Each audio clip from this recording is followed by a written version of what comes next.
এটা বোঝজন আছে যে মানে ওই কৃষি ব্যাংক তো লোন টুন লই রইলে ধান খেত করে এগুলো আছে না বা বোঝজন আছে এই ক্ষেত গড়িয়ে মনে করেন অনার পুরো বছর অন্তত নিজের খাবার চালিবে এটা তো ব্যবস্থা হয় আর বোঝজন বাগানো করে না বাগাও আছে এটা এই যে এত এত হেক্টর হেক্টর জমি এখানে এই সকল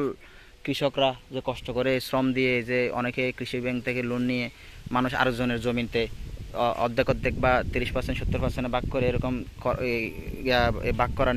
করে প্ল্যান করে যে ক্ষেত করছে ধান ক্ষেত এই সবার স্বপ্নগুলো ভঙ্গ হয়ে গেছে।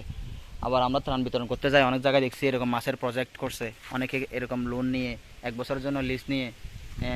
এরকম মাছের প্রজেক্ট মাছের পোনা ছেড়ে একটা ভবিষ্যতের একটা আশা নিয়ে মাছের প্রজেক্ট করছে কিন্তু সবার স্বপ্নগুলো ভেঙে গেছে। তো আশা করব প্রত্যেকের এলাকায় যে মানুষগুলা তাদের পাশে দাঁড়ানোর সুযোগ থাকে বা যে কোনোভাবে তাদের ব্যাংকের লোনগুলো যেন সহজলভ্য করে দেওয়া যায় সেভাবে ওখানে যেন ব্যবস্থা করা হয় সেটা আশা করব। এখন আমরা বর্তমানে আছি এখন জায়গাতে পূর্ব সোয়াবিল মালাকার পাড়া নাজিরহাট পৌরসভা 2 নম্বর ওয়ার্ড।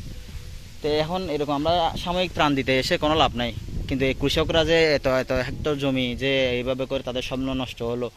তো এই স্বপ্ন যেন তারা পুষিয়ে উঠতে পারে এই স্বপ্নভঙ্গের জন্য তাদের যেন জীবন দিতে না হয় সেভাবে করে ব্যবস্থা নেওয়া উচিত।